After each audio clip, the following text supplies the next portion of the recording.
On peut prier maintenant, Seigneur, fais brûler ta parole dans nos cœurs. Esprit Saint, fais brûler l'amour de Dieu. Fais brûler, Seigneur, aussi notre péché. Et on le voit, on va le voir ce matin. Tu veux faire brûler ces choses-là, sanctifier ces choses-là. Mais on te prie, Seigneur, que ce qu'il va rester dans nos cœurs, c'est l'amour de Jésus, être vraiment animé par ce feu pour toi, Seigneur. On te demande cette chose. Fais cette œuvre en nous, s'il te plaît, en ton nom, Seigneur. Amen.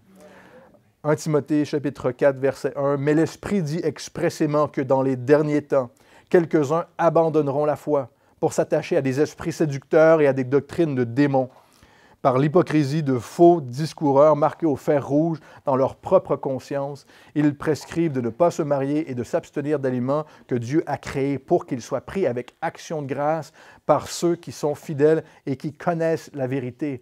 Or, tout ce que Dieu a créé est bon, et rien n'est à rejeter, pourvu qu'on le prenne avec action de grâce, car tout est sanctifié par la parole de Dieu et par la prière.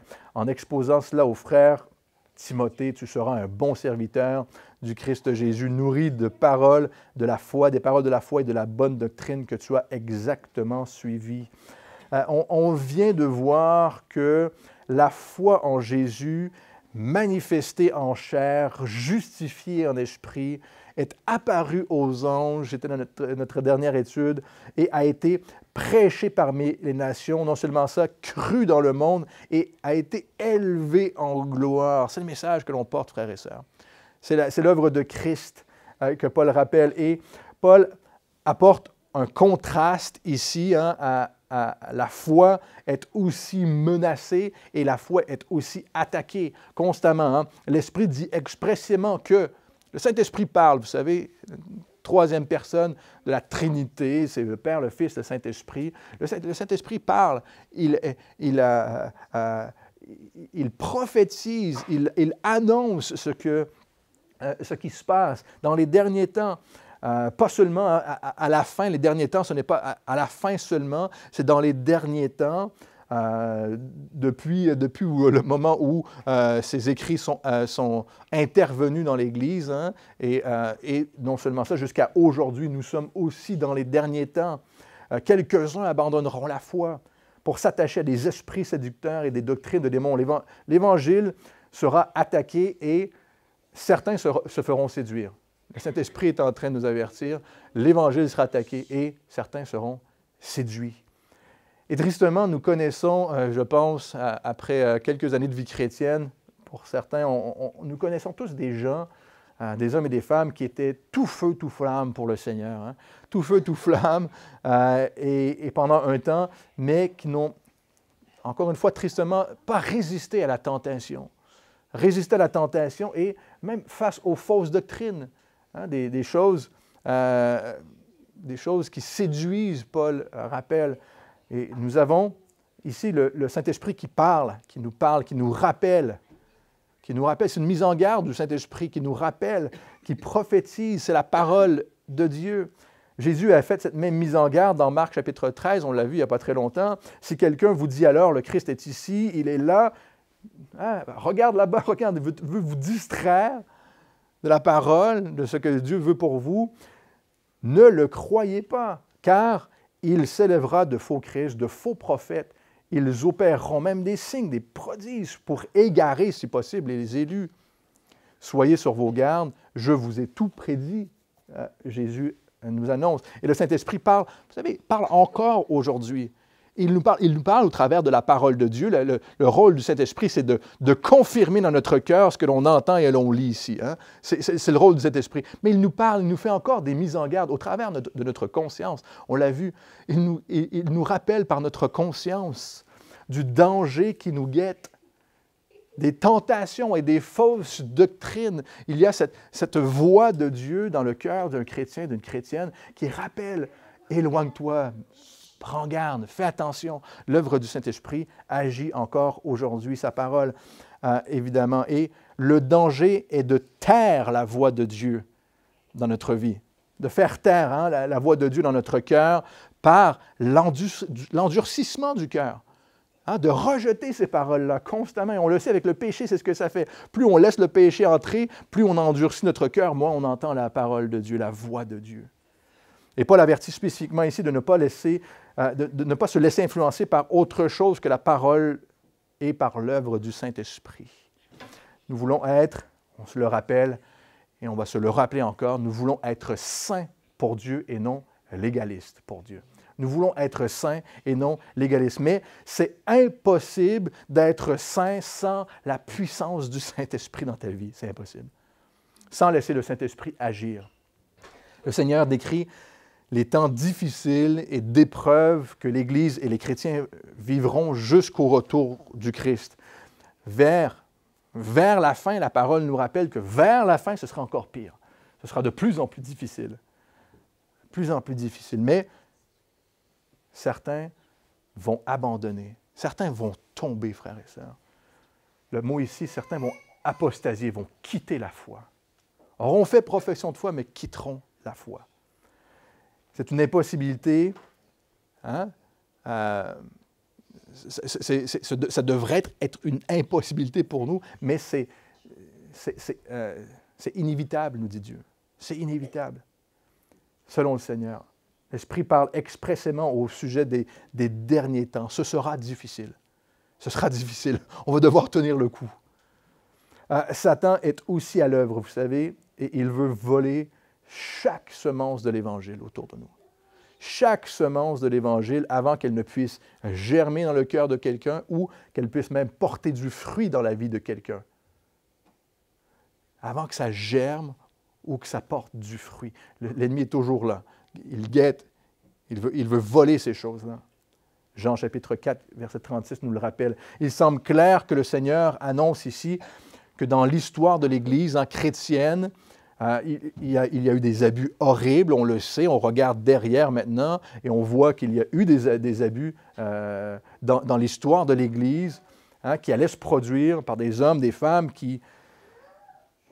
Matthieu chapitre 7, Jésus les appelle des loups ravisseurs qui allaient entrer dans l'Église, qui s'introduiraient dans la bergerie, Jean chapitre 10, et qui voudraient séduire les chrétiens et les chrétiennes. Mais il est clair aussi que dans l'histoire de l'Église, certains allaient venir de l'intérieur, du dedans de l'Église. Dedans de l'Église. Certains, plus subtilement, et c'est la mise en garde que Paul a fait, on l'a vu dans Actes chapitre 20, on le revoit, plus subtilement pour détourner les regards de Christ, pour détourner l'attention. Et Paul dit dans Actes chapitre 20, verset 29, écoutez ceci, « Je sais que parmi vous, après mon départ, s'introduiront des loups redoutables qui n'épargneront pas le troupeau, et que du milieu de vous s'élèveront des hommes qui prononceront des paroles perverses pour entraîner les disciples après eux-mêmes. » Pour entraîner les disciples à eux, plus à Jésus, mais à eux. Quelques-uns abandonneront la foi pour s'attacher, l'Esprit Saint dit, pour s'attacher à eux, pour s'attacher à des séducteurs, pour s'attacher à des doctrines de démons, à des hommes et des femmes qui veulent séduire, le mot séduire, qui attire, qui est attirant. Si c'est pour séduire, c'est mieux d'être attirant, c'est mieux d'être beau, c'est mieux d'être agréable, n'est-ce pas? Et s'attacher et être sous l'influence de doctrines de démons. Des doctrines qui sont contraires, complètement contraires, qui sont perverses, Paul dit dans Actes chapitre 20, contraires à la saine doctrine. Qui est contraire à la saine doctrine. Paul a dit dans 1 Timothée au chapitre 1, nos premières études dans 1 Timothée. Donc des choses qui ne sont pas saines, qui ne sont pas bonnes, qui viennent du diable afin de perdre et non de sauver. Pasteur Chuck Smith disait il y a beaucoup de séduction dans le monde aujourd'hui, et encore aujourd'hui. Les esprits séducteurs sont là, tout autour de nous. Et les gens s'attacheront à des doctrines de démons. Aujourd'hui, dans notre société, les gens s'attachent à des doctrines de démons et vous disent que n'importe quel genre de vie est acceptable devant Dieu. C'est la deuxième fois que Paul rappelle à Timothée, il l'a rappelé dans 1 Timothée 1, au tout début, de ne pas s'attacher, de ne pas se laisser séduire, ne pas se laisser détourner, de ne pas s'attacher à ces choses-là, de ne pas se remettre, le mot, de ne pas se remettre sous l'esclavage duquel nous avons été libérés. Vous savez, c'est difficile, frères et sœurs, pour moi, pour vous, sans doute. C'est difficile de croire que quelqu'un se dit frère, se dit sœur, par exemple, et puisse chercher et vouloir ravir, séduire et même égarer par des doctrines perverses. C'est difficile à croire. On voudrait croire que ça n'existe pas, que ce n'est pas possible. L'Esprit dit expressément. C'est triste de savoir que aussi certains les suivront. Suivront ces séducteurs, ces doctrines qui veulent égarer. Et vous savez, le péché est dévastateur. C'est difficile à croire, mais lorsqu'on oublie à quel point le péché est dévastateur, comment c'est dangereux de jouer avec le péché. Les séducteurs, vous savez, sont aussi très bons, très, très bons à ce qu'ils font. Certaines personnes sont très bonnes à ce qu'ils font. Très, très, très subtilement, sont capables de détourner le regard sur la parole de Dieu, la relation que tu as avec Jésus sur eux, pour que tu les suives eux. 2 Corinthiens, chapitre 11. Tournez avec moi dans 2 Corinthiens, chapitre 11. 2 Corinthiens, chapitre 11. Cet homme, cette femme, ce n'est pas possible. C'est un chrétien, c'est une chrétienne. Je la connais, je le connais depuis longtemps. 2 Corinthiens, chapitre 11, verset 13. Ces hommes-là, ceux qui se glorifient en eux-mêmes, le contexte dans 2 Corinthiens, c'est ceux qui se glorifient de eux-mêmes dans leurs œuvres. Ces hommes-là sont de faux apôtres, des ouvriers trompeurs déguisés en apôtres du Christ. Et ce n'est pas étonnant, car Satan lui-même se déguise en ange de lumière. Très, très bon à ce qu'il fait. Il n'est donc pas étrange que ses serviteurs aussi se déguisent en serviteurs de justice.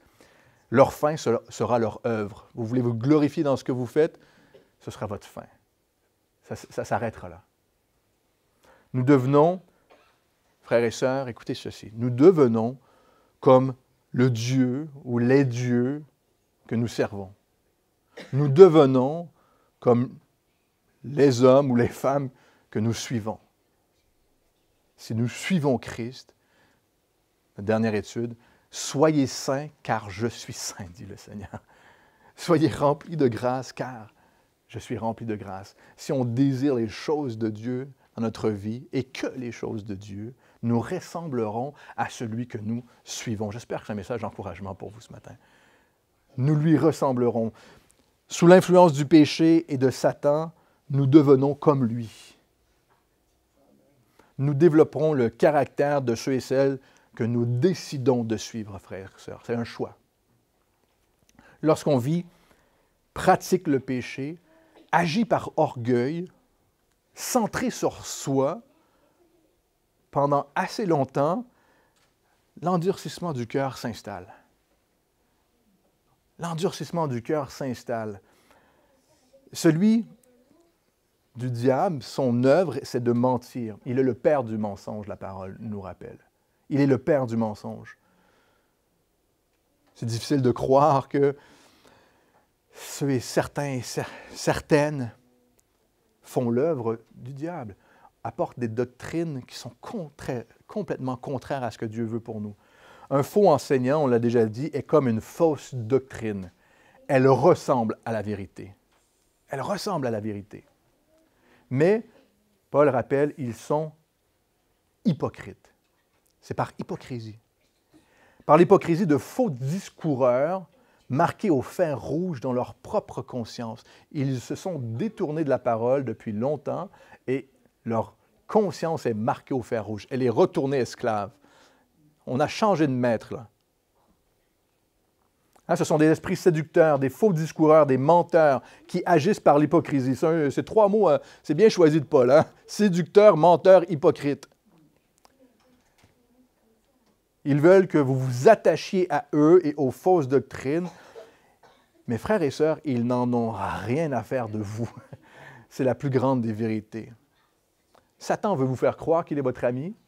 Il ne l'est pas. Il veut vous déchirer, dévorer. Ils ne cherchent que leur propre bien. Vous connaissez l'histoire de Dalila et de Samson? Dans Juges chapitre 16, Dalila et Samson dans l'Ancien Testament. Dalila a séduit Samson pour l'entraîner dans le péché, hein? pour l'endormir. Et c'est ce qu'elle va faire. Hein? Doucement, va l'endormir. Doucement, va l'éloigner de Dieu. Elle l'a amadoué. Elle lui a dit des belles choses. « Oh, qu'est-ce que t'es beau! Samson, t'es fort! Oh là là là là! T'es le meilleur dans ce que tu fais. Il n'y a personne qui est plus fort que toi. » On aime ça, hein? Ça flatte notre chair, ça. Elle l'a amadoué.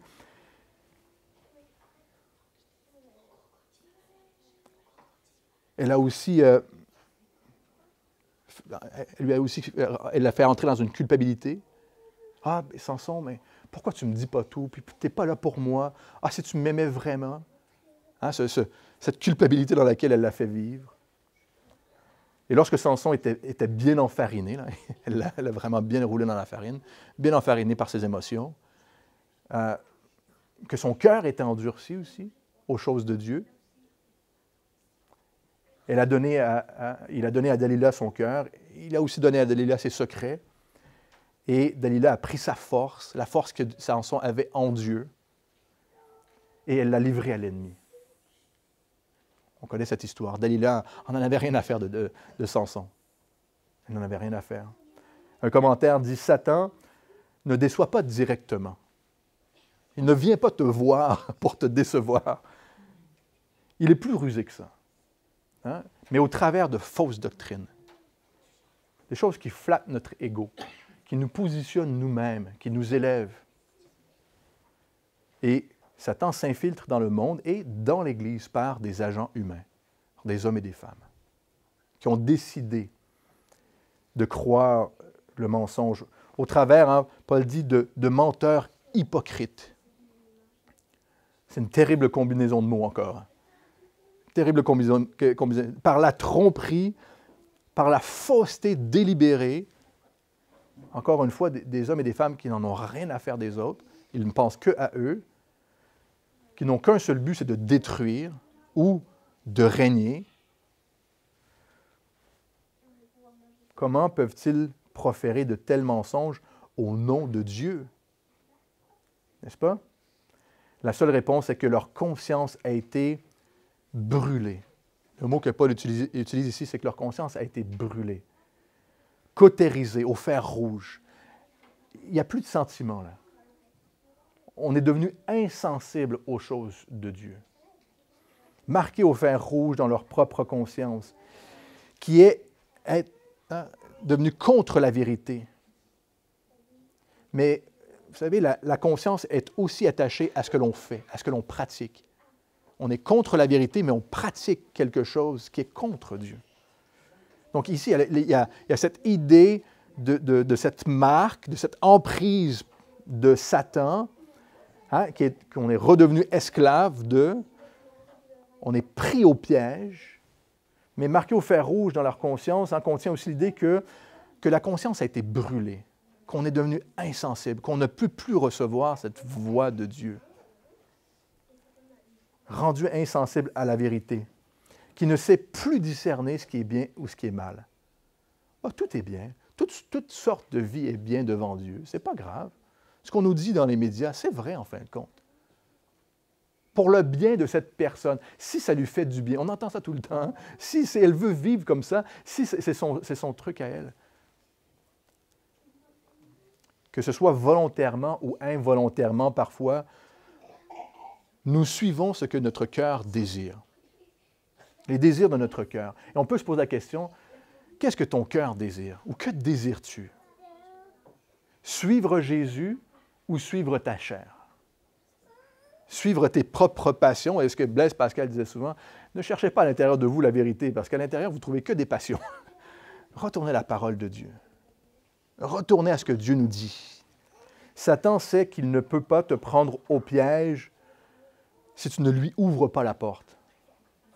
Refermez la porte à Satan. 2 Corinthiens chapitre 2, verset 11, je vous le lis. « Ne laissons pas à Satan l'avantage sur nous, car nous n'ignorons pas ses desseins. » Éphésiens chapitre 4, verset 26, « Ne donnez pas accès au diable. » Entre autres, dans Éphésiens, « Rejetez le mensonge. » Au verset 25 dans Éphésiens chapitre 4, « Rejetez le mensonge. » Lorsque le mensonge vient à vous, refusez-le. Jésus dit dans Jean chapitre 8, verset 32, « Si vous demeurez dans ma parole, vous êtes vraiment mes disciples. Vous connaîtrez la vérité et la vérité vous rendra libre. » Le mensonge vient à vous dans une soirée, entre amis, dans l'Église, refusez-le. Non, ce n'est pas ce que la parole de Dieu nous dit. C'est faux. Je ne crois pas autre chose que ce que la parole de Dieu me dit. Éphésiens chapitre 6, verset 11. « Revêtez-vous de toutes les armes de Dieu afin de pouvoir tenir ferme contre les manœuvres du diable. »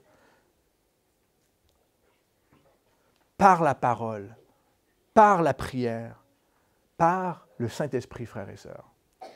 Face au mensonge, Paul continue, il prescrive de ne pas se marier, ces séducteurs, ces faux discoureurs, de ne pas se marier, de s'abstenir des aliments que Dieu a créés pour qu'ils soient pris avec action de grâce par ceux qui sont fidèles et qui connaissent la vérité, qui sont attachés à la parole. Vous savez, moi je trouve ça fascinant comment la sexualité et la nourriture sont deux aspects des besoins naturels, nécessaires à la vie, et qui sont toujours manipulés par les religions, par les sectes, par les gourous, là, ceux qui veulent.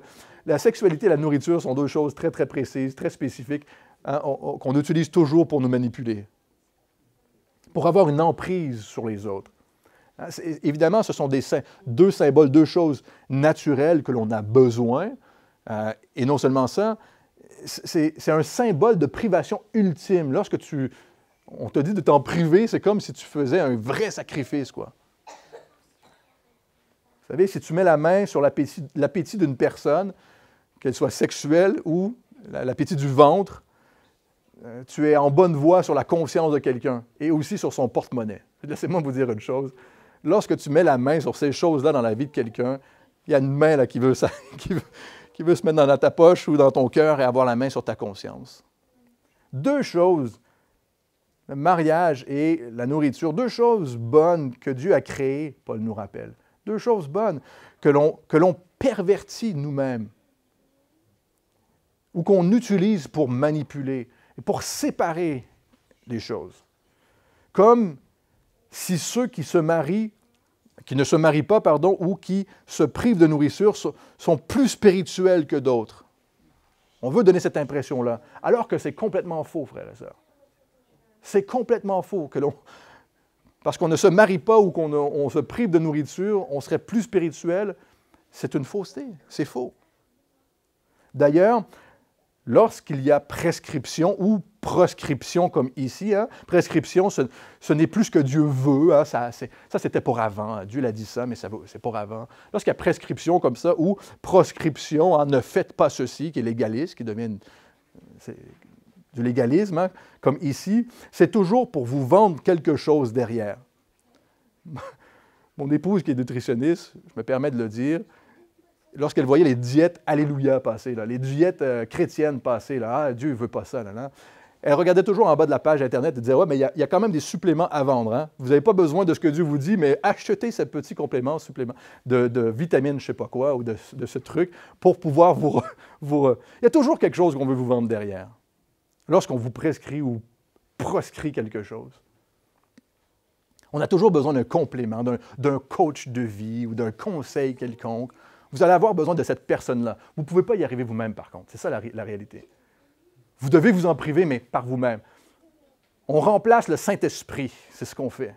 On prend la place de Dieu, alors que Paul a dit, il n'y a qu'un seul médiateur entre Dieu et les hommes, et c'est Jésus, le seul qui peut vous aider dans tout ce qu'il vous demande. On a besoin d'un coach de vie. Ça devient populaire, ça.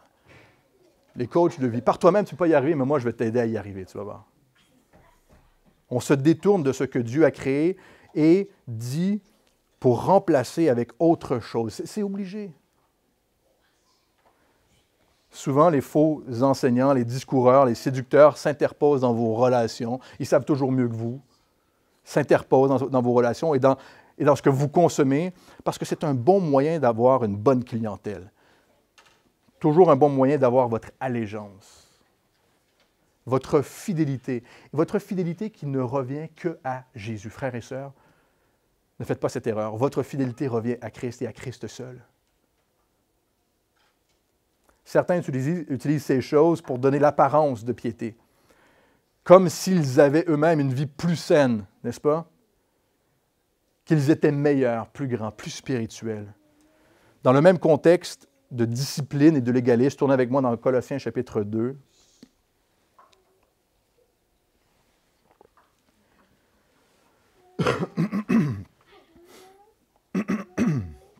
Colossiens chapitre 2, dans le même contexte, de légalisme, de discipline en Colossiens, Paul répond à cette même question. Colossiens 2, 23. Il dit ceci: « Il s'agit de préceptes et d'enseignements humains, frères et sœurs, qui ont, il est vrai, une apparence de sagesse en tant que culte volontaire, comme si certains, ils ont un meilleur culte volontaire que vous, là, ils sont plus spirituels. Une apparence d'humilité, une apparence de rigueur pour le corps, mais qui ne mérite pas d'honneur et qui contribue à la satisfaction, frères et sœurs, de la chair. Qui contribue à la satisfaction de la chair. Plein de gens font un tas de bonnes actions, mais parfois n'ont aucune relation avec Jésus. N'ont pas de relation personnelle avec Jésus. Ne lui rendent pas grâce pour ce qu'eux, ils font, pour ce qu'ils ont, mais ils ne rendent pas grâce pour ce que Dieu fait pour eux. Ce qu'ils ont, c'est grâce à eux.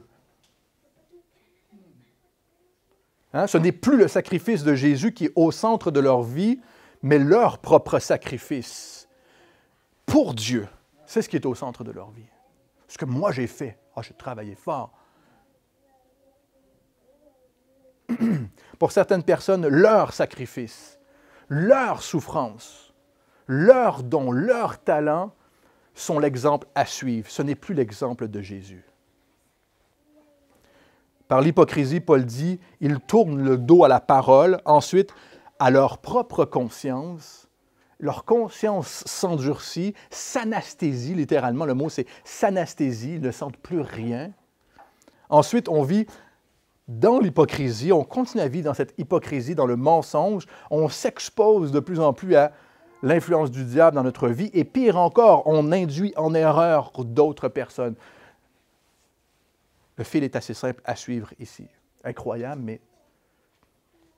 mais vrai. On induit en erreur ceux qui nous écoutent et on veut les éloigner ou on les éloigne de la foi, de l'œuvre de Jésus, de son exemple, de son œuvre dans notre cœur. La seule marque, frères et sœurs, que l'on veut dans notre vie, c'est la croix de Jésus. C'est la seule marque que l'on veut. Son œuvre dans notre cœur par la puissance du Saint-Esprit. J'espère que c'est ce que vous désirez ce matin. Ici, les faux enseignements étaient liés à l'ascétisme, se priver de certaines choses, de ne pas se marier ou d'avoir de relations sexuelles, et manger deux choses qui sont des besoins naturels à tout homme et à toute femme, mais qui sont souvent utilisés pour prendre les gens au piège, alors que ce sont deux besoins que l'on peut satisfaire sans excès ou en dehors du mariage. Ce sont deux choses naturelles que l'on peut satisfaire et s'en réjouir même. Le prendre avec action de grâce, être reconnaissant pour ces choses, en profiter. Alors, lorsqu'on prescrit de s'en priver, on proscrit ces choses, on incite à l'excès et on incite à la dérive. Parce qu'on va le remplacer par autre chose. Toujours. C'est inutile de se priver de nourriture, frères et sœurs, si on n'a pas de conditions physiques qui l'exigent. Dieu dit, Genèse chapitre 1, verset 29, « Je vous donne toute herbe à graines sur la terre, surface de la terre, ainsi que tout arbre portant du fruit avec pépins ou noyaux, ce sera votre nourriture. » Genèse chapitre 9, verset 3, « Tout ce qui se déplace et qui vit vous servira de nourriture. Je vous donne tout cela de la même manière que je vous ai donné l'herbe verte. » Dieu a créé ces choses pour nous. Ou encore, c'est inutile de se priver, de se marier, si on n'a pas un don de célibat. Ce qui est assez rare. On peut aussi regarder dans l'histoire de l'Église derrière, hein, ce qui est assez rare. Un don de célibat, c'est assez rare. L'histoire de l'Église témoigne que même les pasteurs, même chez les pasteurs, c'est assez rare, le don de célibat. Martin Luther, vous vous souviendrez de Martin Luther, réformateur, qui était prêtre, qui s'est converti lui-même au protestantisme. Hein? Mais avant de traduire la Bible en allemand, vous savez ce qu'il a fait? Bien, il a trouvé Catherine. Il s'est marié. Il s'est dit, nulle part dans la parole de Dieu, on me dit de ne pas me marier, même si je veux servir le Seigneur. Donc, avant même de traduire la parole en allemand, il s'est marié, il a trouvé Catherine. Pas même dans l'Ancien Testament, les prêtres, frères et sœurs, étaient appelés au célibat. C'était même bon, sain de se marier. Ézéchiel chapitre 44 nous le partage. Aaron, le premier prêtre, était lui-même marié dans l'Ancien Testament. Les prêtres n'étaient pas interdits de se marier, mais pouvaient prendre un vœu de célibat si ça venait de Dieu, si c'était un don de la part de Dieu. Concernant le don de célibat, Paul écrit lui-même, dit que tous ne sont pas comme lui, 1 Corinthiens chapitre 7, mais que chacun tient de Dieu un don particulier, l'un d'une manière, l'autre d'une autre. Et si c'est un don qui ne vient pas de toi, ce n'est pas un engagement que tu veux prendre par ta chair, par tes propres forces, ce don n'est pas supérieur aux autres. C'est un don comme un autre don que Dieu donne. Il n'y a pas de hiérarchie qui vient avec les dons. Il n'y a pas de hiérarchie dans l'Église. Il n'y a pas de hiérarchie dans les dons. C'est un don comme un autre. Et si c'est un don, ce sera, frères et sœurs, hyper clair. Pour vous comme pour les autres. Ce sera clair que c'est un don qui vient de Dieu. Vous savez, s'infliger une discipline juste pour prouver sa piété ne vaut absolument rien. S'infliger une discipline pour prouver quelque chose, pour obtenir quelque chose, ne sert à rien, ne vaut rien. Encore une fois, il y a une différence entre être légaliste et désirer être saint pour Dieu, ressembler à Dieu. Désirer que Dieu travaille dans mon cœur. Seigneur, fais cette œuvre, toi, pour que cette œuvre soit réelle. Si je le fais par mes propres forces, ce sera faux. Désirer être saint, c'est vraiment se mettre dans cette situation où on désire Dieu. On veut voir Dieu agir dans notre vie. Fais-le, Seigneur. Or, tout ce que Dieu a créé est bon et rien n'est à rejeter, pourvu qu'on le prenne avec action de grâce, car tout est sanctifié par la parole de Dieu et par la prière. Être contre le mariage et se priver de nourriture, c'est une idée qui vient du monde, frères et sœurs. C'est comme, on veut vous faire croire que ça vous donne la liberté, ou ça vous rend plus grand. Nous avons la vraie liberté en Jésus. Nous n'avons pas la liberté de pécher. Nous avons été libérés du péché. C'est la vraie liberté que nous avons obtenue. Mais nous sommes aussi libérés pour louer Dieu. Nous sommes libérés du péché pour pouvoir louer Dieu, être reconnaissants à Dieu, élever nos voix en action de grâce, en reconnaissance, avec un cœur pur, sanctifié par la parole de Dieu, sanctifié par l'œuvre de Dieu dans mon cœur. On est libre de louer avec un cœur pur. Paul répète une deuxième fois, pourvu qu'on le prenne avec action de grâce. Il a dit 2 fois en 2 versets. On peut louer le Seigneur pour ce qu'il nous donne. Merci Seigneur pour ce que tu me donnes. Reconnaître que ça vient de lui. Merci Seigneur pour la nourriture. C'est toi qui pourvois mes besoins. Lorsqu'on mange, on remercie Dieu pour ce qu'il nous donne. Hein, ce n'est pas juste une tradition que l'on veut faire, c'est vraiment avec un cœur reconnaissant, sincère. Un cœur devant Dieu qui est reconnaissant. Jésus dit, ce n'est pas ce qui entre dans le ventre qui souille une personne, mais c'est ce qui sort du cœur. Matthieu chapitre 15. Et on termine avec ceci. Car tout est sanctifié par la parole de Dieu et par la prière. C'est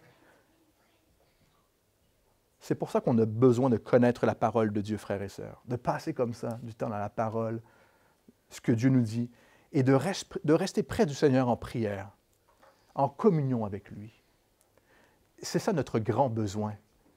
Notre vrai besoin, c'est qu'on a besoin de lui. Ça, c'est notre besoin. En exposant ces choses au verset 6, Paul termine ici, et on va terminer ici. En exposant ces choses, tu seras un bon serviteur du Christ Jésus, nourri des paroles, de la foi et de la bonne doctrine. Si tu exposes les Écritures comme ça, tu te nourris et tu nourris ceux qui t'écoutent de la bonne doctrine que tu as exactement suivie.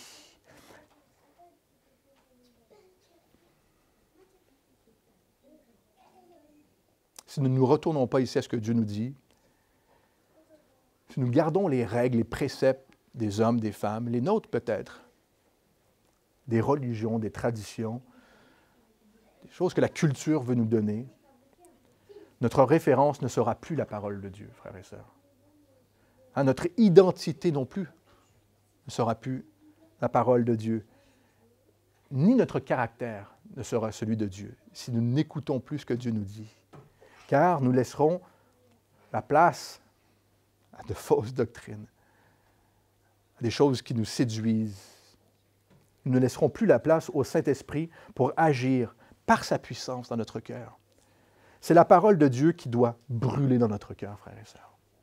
C'est sa parole qui doit brûler dans notre cœur. C'est les paroles de Dieu qu'on doit se repasser constamment devant nos yeux, dans notre cœur, et que le Saint-Esprit puisse le faire aussi, qu'il puisse avoir la place de le faire constamment. C'est cette parole-là qui nous sanctifie, qui nous nettoie. C'est cette parole-là qui nous restaure. Par l'œuvre du Saint-Esprit, qui nous console aussi, qui nous édifie. Toutes ces choses, c'est l'œuvre de Dieu dans nos cœurs. Et on veut pouvoir, pour ça, lui demander pardon pour nos péchés. On va prendre la communion dans un instant. Laissez Dieu agir. Demandez-lui pardon pour vos fautes.